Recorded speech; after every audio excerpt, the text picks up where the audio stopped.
everyone, I'm Kay Berkner here today with Dr. Tom Phelan, creator and author of 123 Magic, as well as the author of The Manager Mom Epidemic. Dr. Phelan, welcome.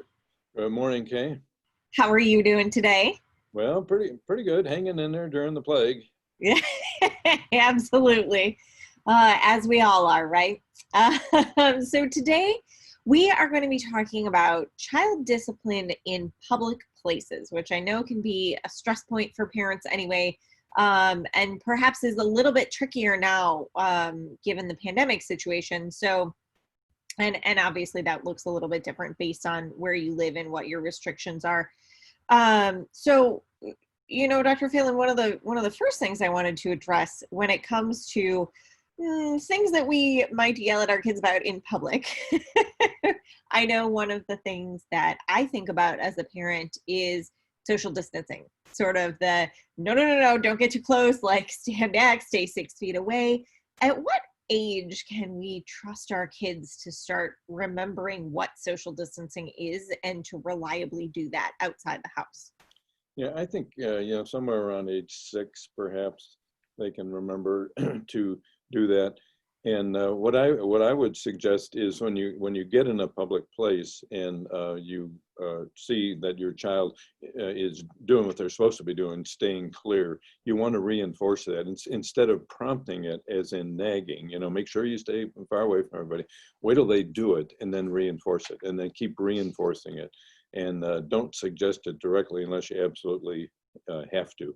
But the little kids, when they get excited, it's kind of like adults after they've had a couple of glasses of wine. They start getting closer and closer and closer to everybody. Well, the kids aren't drinking wine, but when they get excited, they'll get closer to people, and it's more of a problem. Got it. Absolutely. I know that, they just, like you said, they get so excited. They're so enthused and they want to tell a story or pet someone's dog or something like that. And it can be kind of nerve-wracking as a parent. You feel like your alert level is higher than it normally would be leaving the house. And I know that's something we've talked about before as well. Yeah, and your alert level is higher, so you have to deal with that. Absolutely. So just speaking generally, what is the biggest challenge or problem that parents have when it comes to disciplining kids in public? I think the biggest challenge under normal circumstances, but now as well, is the fear of public embarrassment. So we talk to a lot of parents, and when they're going out, say, "What do you worry about?" And there are really two things. One is the fear of public embarrassment. If I look like I'm, not being a good parent, or my child's tantruming, or something like that. And then the other things, sort of semi-surprisingly, that parents worried about is they were worried about being reported to Child Protective Services seriously if they didn't handle the child right, because they'd heard stories about, parents spanking in public or something like that. And they were worried that somebody's if they don't look like they know what they're doing, somebody's gonna report them. Yeah, and I think when you say handled right, a lot of times what that means is right to whomever they're afraid is going to report them, right? And that's it's unfortunate that that's something we have to worry about, because uh, we can't know what's going on in someone else's life or family situation generally, right? And people have opinions about how things should work.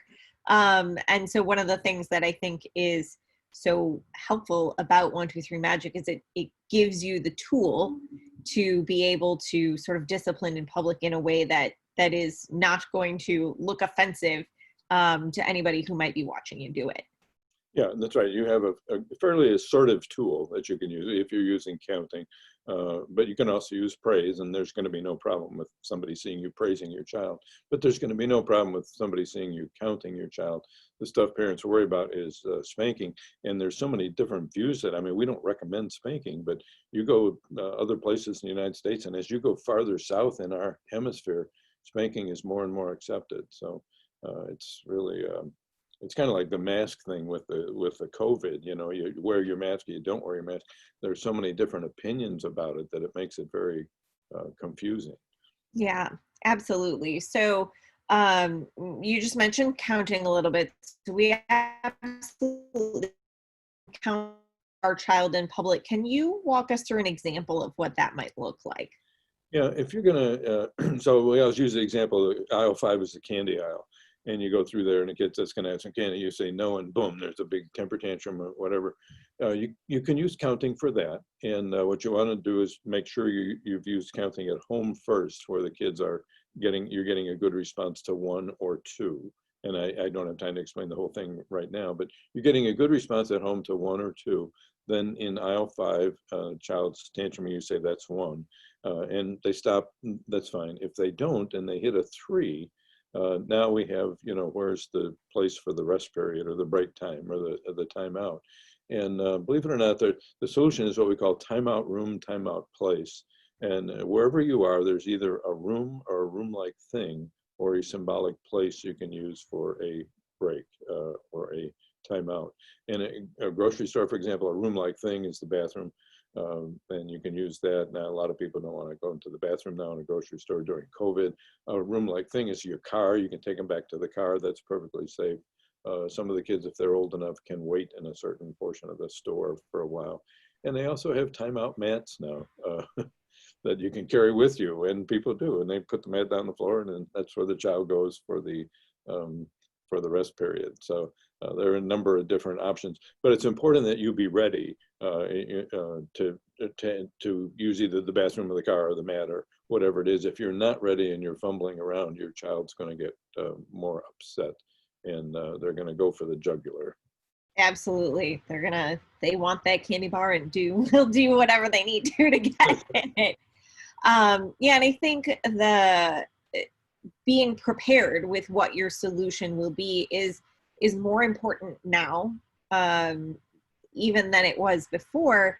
Just with the pandemic, there's less flexibility for a parent, and less flexibility for us generally, right? Like where I may have been comfortable using a timeout mat in the grocery store before, or going into the grocery store bathroom, that may not be something that I'm comfortable with. So just more pre-planning and preparation, and just giving yourself a little pep talk almost ahead of time. Like, okay, if this happens, here's how I'm going to handle it.